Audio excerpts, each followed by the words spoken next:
Welcome to episode 34 of The Lowdown Show. I'm Neil Graham. This week we speak to New Orleanian JT Nesbitt, the designer behind the flame-belching Confederate, the EV-spewing Curtiss, and now the retro-futuristic Magnolia 4. This is a good one. Stick around. But before we dive in, a word from our sponsor. Picture this. You're halfway through a DIY motorcycle fix. Tools scattered everywhere and boom, you realize you're missing a part. But it's okay because you know whatever it is, it's on eBay. They've got everything. Brake rotors, lights, entire exhaust systems.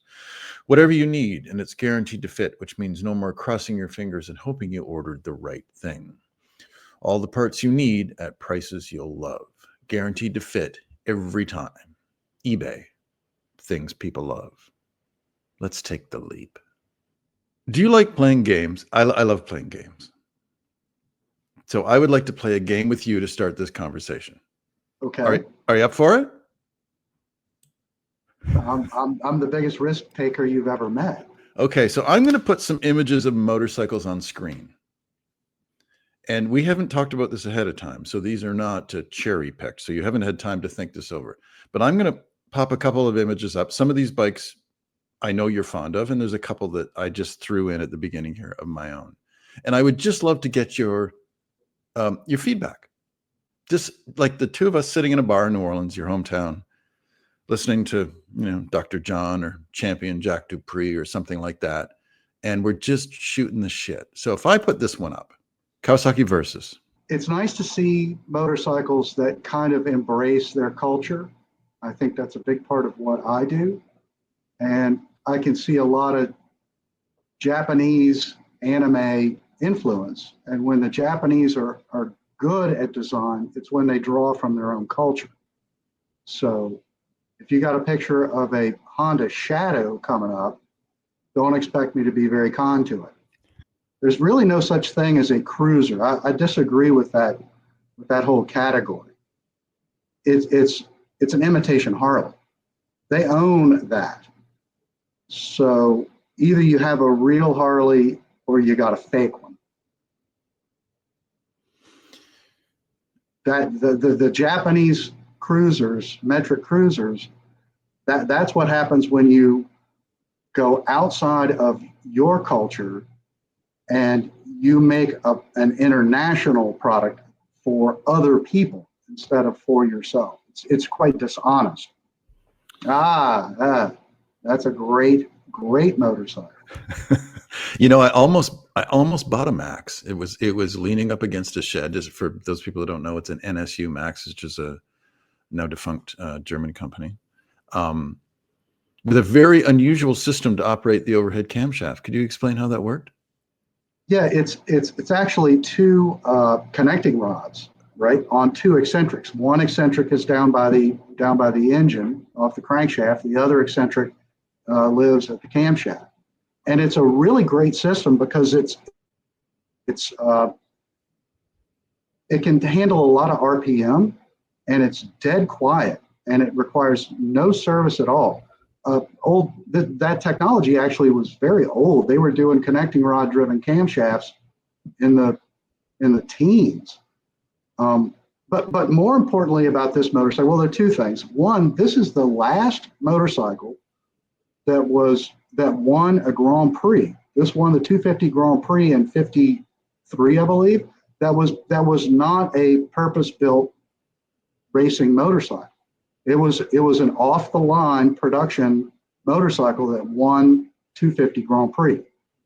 The man who that's number one. The man who designed this motorcycle is one of the underrated motorcycle designers of all time, a man named Albert Broder.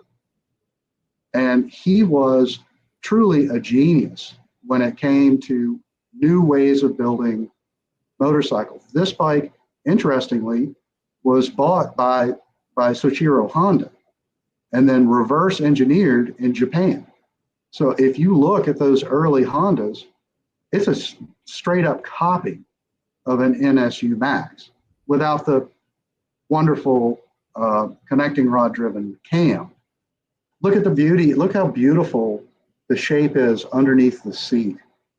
It's so delightful. Look at the headlight and the way the headlight is integrated into the delightful front fork. That whole front fork shape is just achingly beautiful. Now, this is a bike that'll last forever. That bike will be running in 100 years. The Lowdown Show is presented by advrider.com and supported by ebaymotors.com.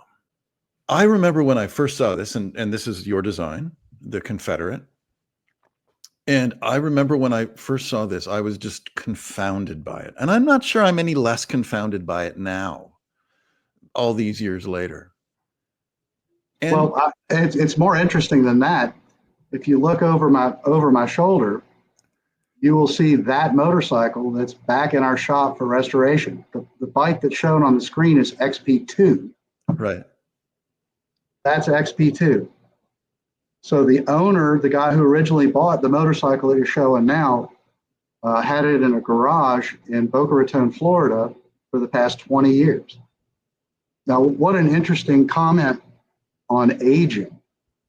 I built this bike when I was a kid, and now here she is back in my shop for a restoration. And I'm really fascinated by how designs age.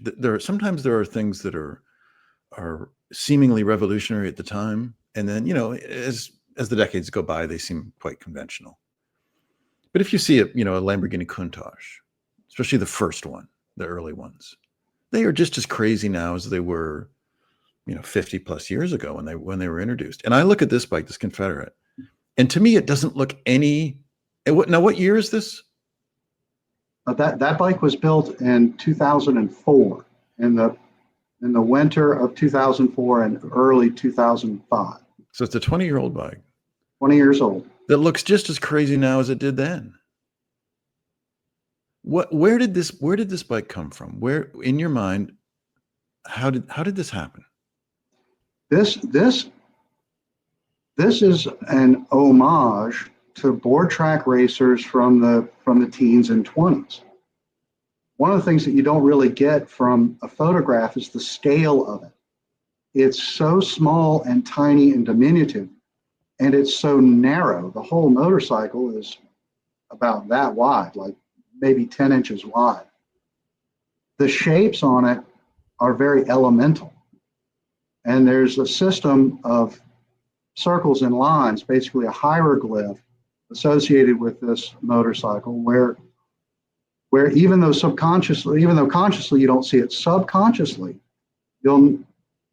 there's certain things that are right about it. And that is that the center of the crankshaft is concentric with the chassis. You see the backbone of the chassis. Yes.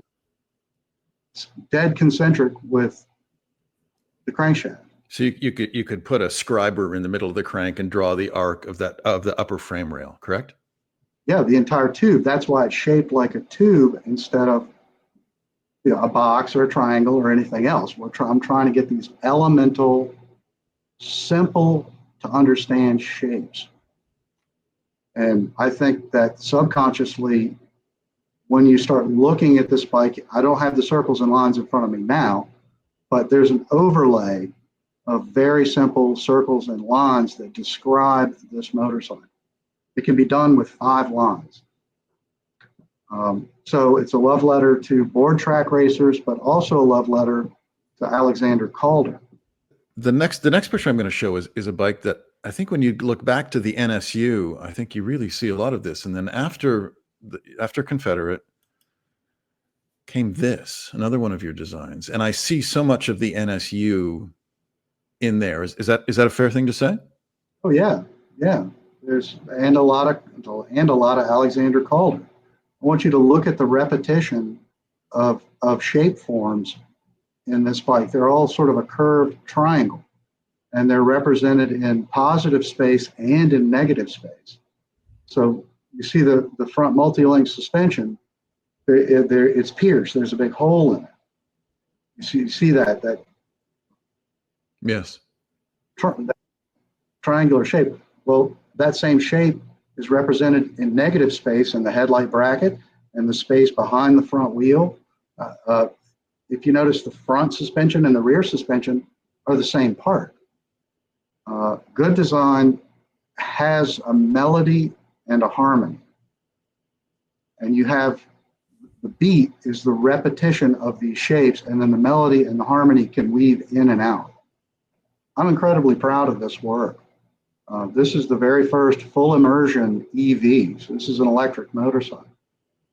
And this bike actually has adjustable rake and adjustable trail,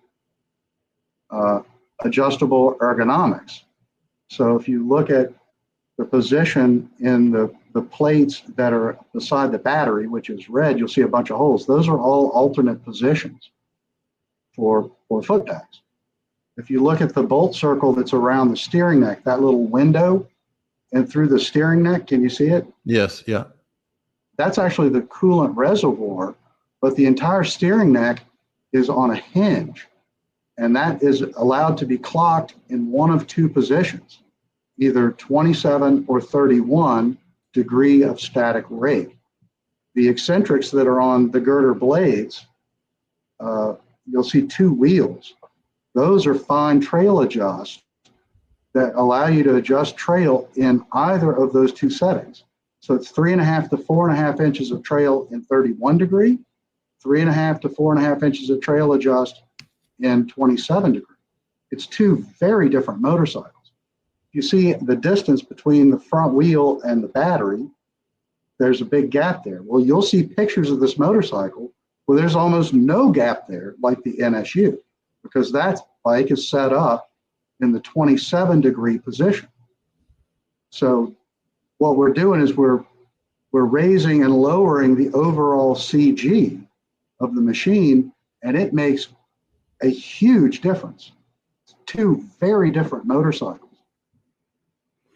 That's all adjustable with the toolkit that comes with the bike. So while you're having a cup of coffee, you can adjust your rake and trail and have a completely different riding experience.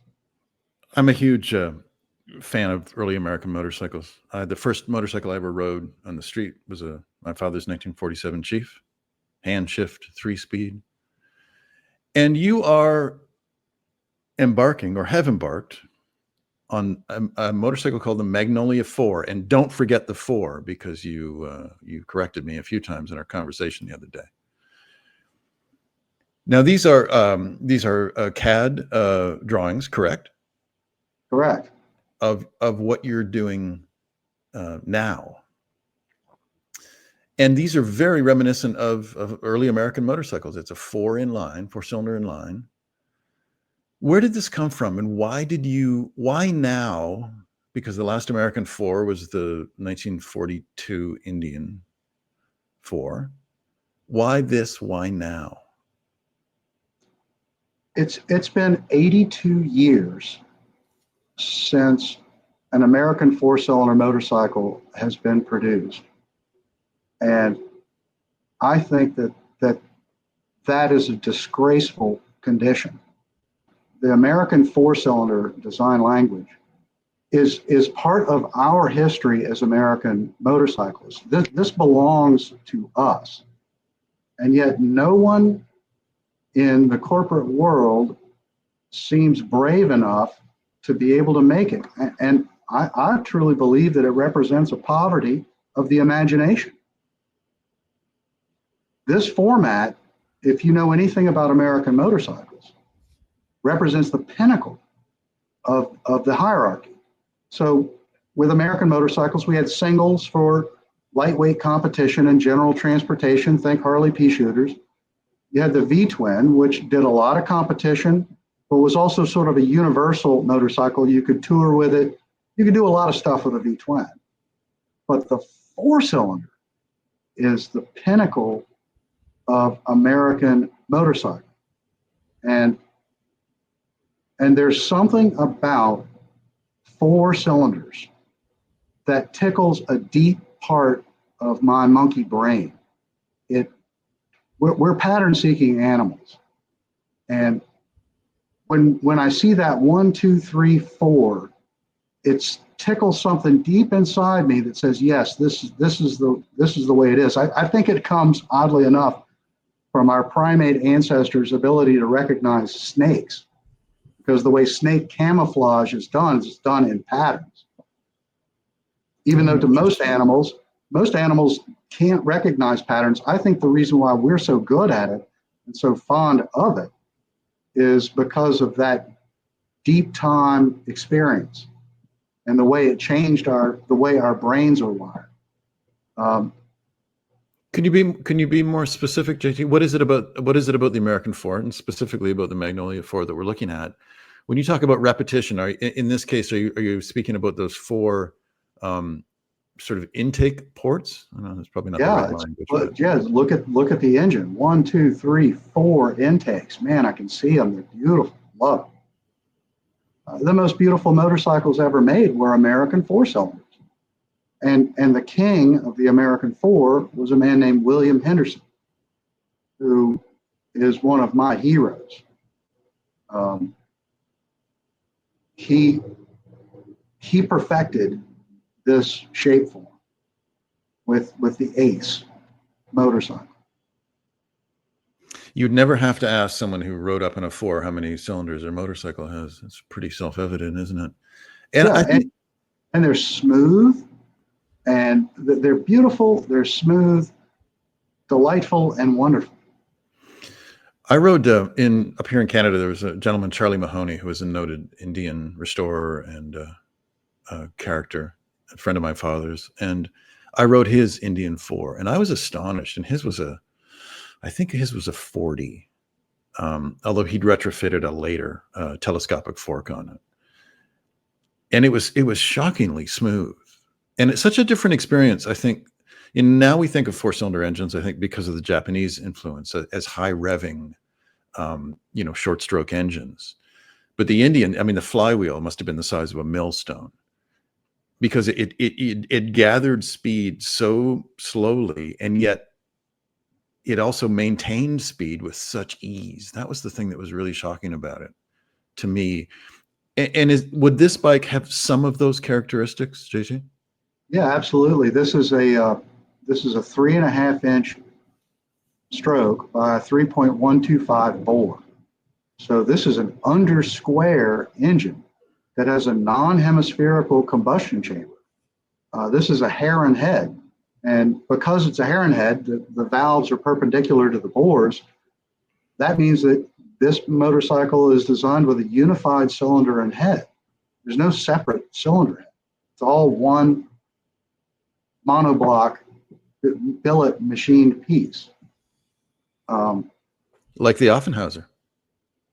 It's just the problem with the Heron head is that you restrict your flow because you're restricting your valve size.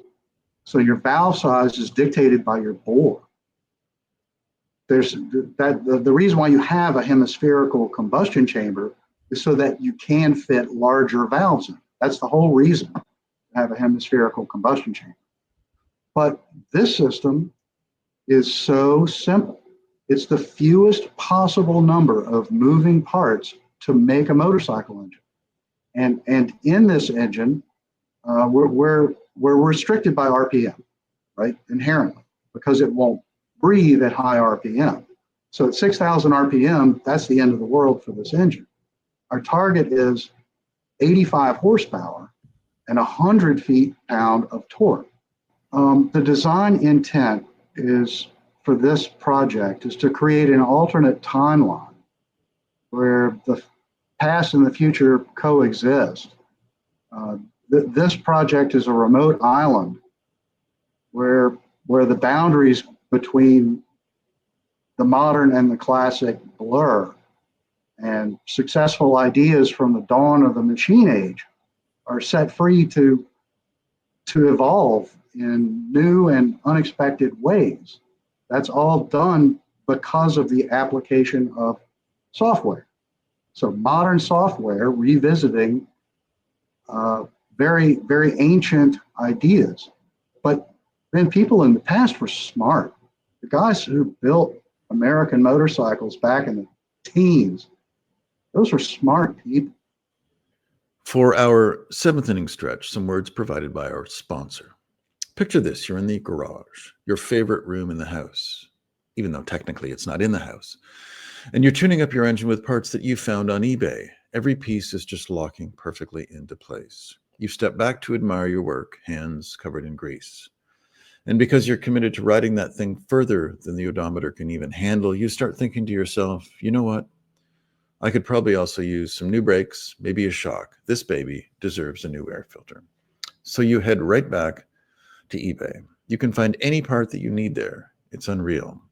From headlights to air filters to exhaust systems, all the way to those carbon fiber rims you've had on your mind. eBay is the stocked garage of your dreams. And you've got eBay Guaranteed Fit, because eBay knows DIY fixes can be major and mods are always intense. So you need to know those parts are guaranteed to fit every time before you dive in, wrench first.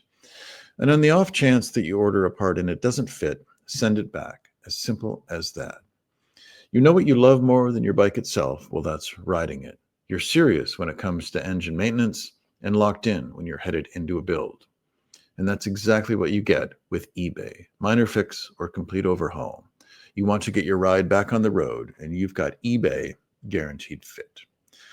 So eBay created My Garage, where all you have to do is add your ride's info to get the exact parts that fit. When you see the green check, you're a click away from that part clicking perfectly into place. So now that you know all of this, imagine standing at that open garage door looking at the bike you love more than anything, knowing that anything is possible, whether it's keeping it on the road forever or turning it into something that's never been on the road before. Because with eBay, your garage just got a whole lot bigger. Get all the parts you need at prices you'll love, guaranteed to fit every time. eBay, things people love. Now back to my conversation with JT Nesbitt. What I find so compelling about this bike is that it's kind of a weird, I look at it and the forms seem so familiar to me because of all the American bikes I've seen, because I've ridden this, because I spent time in my dad's Chief, and it's all familiar. And then I start looking at the details and all of a sudden I don't recognize them. So it's unfamiliar and familiar sort of equally. But it's the opposite of the Curtis One, the Wraith, the Bienville Legacy, because I can take this motorcycle, park it in front of a bunch of motorcycle guys and walk away. And there's no explaining needed. In my career, the bikes we just looked at were very challenging objects. You were right by saying you're still challenged and struggle with the Wraith. But this one's easy to understand. And I've kind of hung up the hat of me being like, I got to put my thumbprint on everything, and just said, man, let's just do one that's beautiful, that's easy to get your mind around, that's beautiful. But the details are really what distinguish it from an old bike, isn't it? Well, all of these details, I'm digging deeper into my own culture, which is my birthright as a New Orleanian. Can you go a little bit further into that? Because I've read some stuff that you've said about that, and I found that sort of curious. How the elements that you incorporate from New Orleans, from where you're from. Talk to us a bit about that. Well, I guess it's again a rejection of international design. When design, well, first off, there's no such thing as old motorcycles and new motorcycles in my mind. There's only good design and bad design, full stop. When you walk around in this city, you can't help but to be moved by the history, the architecture, the cuisine, the music. And because this motorcycle is designed by me, for me, I can let my home come through with more clarity. Because you've talked about, for instance, the ornamental ironwork, which of course you see when you're in New Orleans, which you see on balconies everywhere, is one of the elements, correct? Yeah, well, when I went to go and start putting lightning pockets in the milled aluminum pieces, I started off just like everybody would do with a bunch of X's, and I stood back and I was like, well, it looks kind of like a KTM. You know, it looks like a KTM Duke swing arm, which I guess is okay. And then I was like, wait a minute, what are you doing? You already wrote the design brief where you talked about injecting and allowing your culture to come into the design, accepting it. Went back to the drawing board. That's all wrong. It's got to be recognizable as something that has association with Louisiana's Art Nouveau movement. I'm going to give you a quote that you said. You said, quote, "The oldest Bohemia in the New World is New Orleans." And that's the inspiration for the last great American air-cooled motorcycle, which is what you intend this to be. Oh, I'm pretty sure it will be. From a clean sheet design. See, here's the problem that we have, and that is that undertaking a massive project like this is only ever really done by corporations who are run by accountants. So when they see that we're not going to be able to sell this motorcycle unless it's liquid cooled, well, development on air cooled engines is going to stop. The reason for that is emissions. So how do you get around that? And how do you, for instance, with, I don't get around it. I ignore it. I'm not asking anyone for permission to build this motorcycle. Now here's a technical question, because the early Sounds Americans, crazy. well, moderately crazy. The early American fours were plagued by overheating of the rear cylinder. And if you think about it, you know, the cylinder closest to the front wheel gets all the cool air and then progressively lasts as it works. By the time it gets to that last cylinder, I'm guessing the air is pretty hot. How do you confront that? Because you want this to be a motorcycle that's used. You don't want it to be just something you put on a shelf.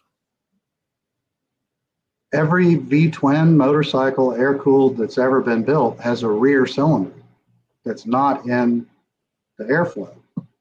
Interestingly, in Harley V-twins, generally speaking, the rear cylinder runs cooler. The reason why, it's counterintuitive, but the reason why is the rotation of the crank, because the rear cylinder receives more oil slung off of the flywheel onto that rear cylinder. The answer in a nutshell is a complete rethink of the oiling system. So while I say this is an air-cooled motorcycle, that's not quite true. It's liquid-cooled, but the liquid happens to be engine oil. It's actually a myth that the American four-cylinder motorcycles had poor rear cylinder heating issues. They really don't. And one of the reasons why they don't is that they had such a low compression ratio. So by being very conscious of how you get heat out of an engine, i.e. cooling fins and a very intelligent new way of doing an oil system, and understanding that this is a low compression engine, so you don't introduce as much heat. So I actually have, and I know this is going to be real esoteric, but on the camshaft, each cam has an associated ignition trigger. And those ignition triggers, for the fuel injection, but also for the ignition, those ignition triggers are adjustable. The oil squirters, with its under piston oiled, right, with oil jets, those jets are interchangeable. So now I have the ability not only to modulate the amount of fuel going into each cylinder independently, but also the ignition timing for each cylinder and the volume of metered oil flow to each cylinder. And it's all done mechanically. This isn't some crazy computer program that you need to write to do this. This is all mechanical stuff. The entire oil system on the motorcycle is completely adjustable, rider adjustable. But how do we not mess it up if we don't know what we're doing? Read the manual. Right? Look. You sounded just like my father. Your tone was my dad. Read the goddamn instructions. Yep. I'm not trying to mass market this thing to a bunch of novice motorcycle people. That's not what this is. I'm not trying to, man, I ain't even trying to make a business out of this. This is about one man, me, my vision of what the ultimate American motorcycle should be. As if designing a motorcycle from scratch isn't enough, one of the things that I had to chuckle when I read it is that you also want this bike to be able to last. You want it to be, and the components you've chosen, even though you're going with fuel injection, you can explain why in a moment, but you wanted a bike that could be infinitely rebuilt and could last 100 or 200 years. This is important to you. It's the third chapter, but really it's the first chapter, because it's the only reason why anyone should do anything in this age is to make things that will last. I've had enough of motorcycles like the ones we just looked at that are going to be in landfill. That feels so wrong to me, to make something that you know isn't going to last. I brought a visual aid. Can I show it to you? Absolutely, please. So my hobby is collecting Japanese swords.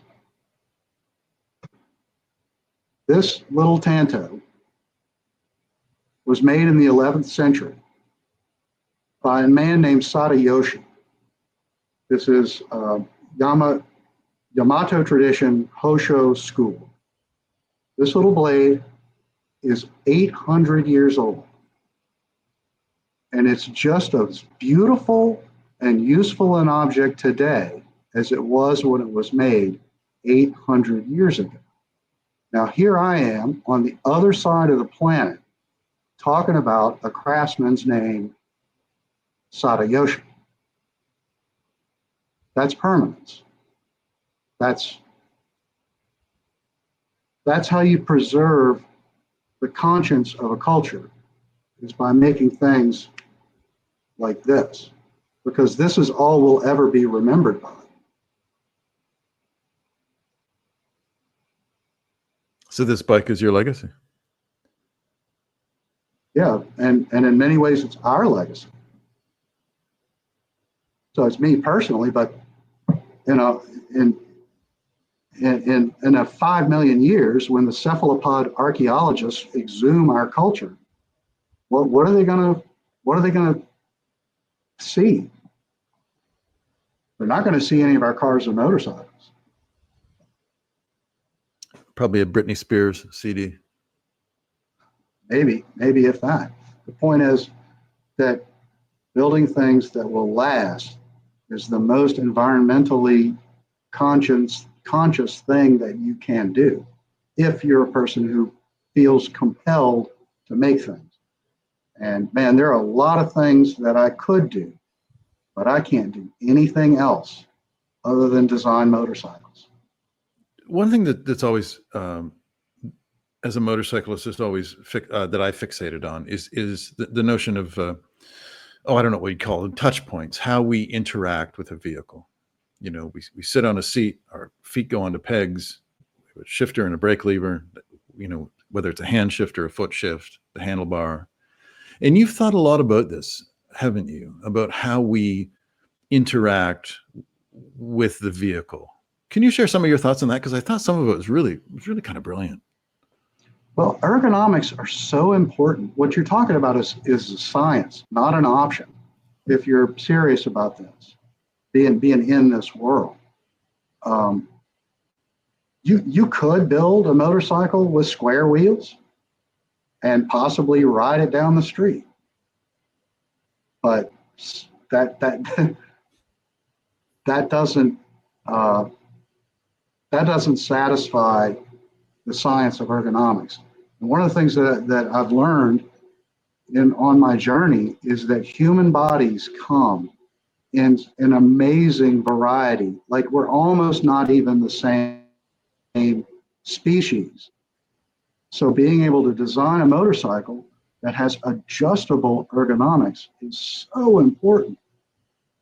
One of the things about the design that I'm into, that we're working on now, the Magnolia 4, is the seat is able not only to be adjusted for height, you can adjust it fore and aft. The floorboards adjust fore and aft, and also for angle. And this time I'm going with a very simple set of handlebars that I can configure in a gazillion ways. So being able to get somebody comfortable on a motorcycle might be the only reason why they choose to ride that one. There are a lot of guys with a lot of choppers collecting dust in their garages because they just don't want to ride it. I've been obsessively drawing this motorcycle since 1999. And if you go onto the website, theinvillestudios.com, you will see the progression of sketches for the past 25 years. So this has been 25 years of me working for other people, learning how all of this stuff works. It's been a real journey for me personally to prepare for when I'm ready to launch my own motorcycle done with no compromise and no regard for anyone other than me and my clients. And when you started sketching it in 25 years ago, did you always envision that it would be a real thing that you would make? Yeah, Or was it a flight of fancy? I always knew the only thing that's really strange to me is that nobody's tried to do it in the past 25 years that I've been thinking about it. Well, why is that? You know, people have tried everything. They've tried all different combinations of every kind of motorcycle you can possibly imagine. Just go walk through the Barber Museum. Why has it been 82 years since anyone attempted to build an American four-cylinder? And there are other people who've tried to build American motorcycle companies that have fallen flat on their face. Look at Excelsior Henderson is a great example. They actually have William Henderson's name on the brand of the bike, and what they built was like the ugliest Harley anyone's ever seen in their life. I can't believe it. They burned through $25 million and what's the story of Excelsior Henderson? Well, they made them, Yeah. and then they didn't. The end. Because they built the wrong bike. Modus, Modus, the V4. Yes. They built the wrong bike. Eric Buell built the wrong bike. Everybody's built the wrong bike. Maybe they were just. Maybe the point of this is that history was waiting for some crazy guy from New Orleans to come on and build this bike. Maybe that's the whole point of this. Maybe that's the story. Maybe this madness is reserved for you. I hope so. I like it. I love it. I love what I do. Man, I'm having the most fun in my life. This is it for me. Look, it's my turn to take a shot at building the great American motorcycle. Lots of other people have tried to go up against Harley with a Harley-like thing. and it's never worked, because the only way to go up against Harley is you got to out-American them. And because they're so paralyzed with their design department, really they can't do a four-cylinder either. It's really not in their history. So the good news is that I'm not burdened by any sort of vintage name, right? This isn't a brand resurrection of somebody else's brand. This is a whole new start, but with a reverence and devout respect for the people who were motorcycle engineers who came before me. JT, what's next for the Magnolia? Where are you in a nuts and bolts sense? Where are you in the process? What are your next steps? Take me to the next 3 or 4 years. I know you don't have a specific timeline. I'm not trying to get you to say that, but what's upcoming in terms of progression on the motorcycle? The next thing that's going to happen is we're going to transfer. Really, let's say it's me and a SolidWorks guy. There's only 2 people working on this project. We're going to transfer into the real world, out from the digital world. Then when you talk about the advantages of the modern world versus the dawn of the machine age, it's computing power. So only in 2024 can a team of 2 people build a machine as complex and sophisticated as this. You don't need a factory with rooms full of engineers to accomplish this goal. That's a wonderful, liberating thing, especially if you're an outsider like me. Like, I've never been invited to have a seat at the table. Harley Davidson, Indian motorcycles, Honda, Kawasaki, nobody's ever going to call me and say, hey man, we want you to come in and be a part of our design department. It just won't. You've never got a call? No, and I never will. I know that. And that's totally okay, man. I've made peace with that a long time ago. The Lowdown Show is presented by advrider.com and supported by ebaymotors.com. So you make a full-size mock-up, a non-running full-size mock-up. We're going to make a concept vehicle. It's going to be a test fit, right? So it's a fixture so that I can test fit all these parts. It's going to have a variety. All the structural components will all be machined, titanium and aluminum, and then a lot of 3D parts sprinkled in, just to test fit it and to get a sense of the scale of it. I need to be able to walk around this motorcycle before I go into production and be 100% sure that all of the proportions and all of the ergonomics are 100% on. And ergonomics and proportion aren't something you can really get the sense of on a computer screen. Have you thought beyond the Magnolia 4? Or is that so all-encompassing that is there something beyond that for you? I think this is it for me. I'm all in on this one. So a person generally lives, I think if you're living your life in the proper manner, there are basically 3 phases for a person. The first phase is in 25-year increments. The first phase, those first 25 years, you're supposed to be figuring out who you are and why you're here. The second 25-year period is you execute on your purpose by working for other people. The third period is your time to do it for yourself. And I'm just now entering that third period. I think that's a healthy cycle. And then if you get the chance to have that fourth period, what you do with the remainder of your life is you engage with the people who are in their third phase. And, our culture has a real problem with that because the baby boomers have really disconnected from our culture.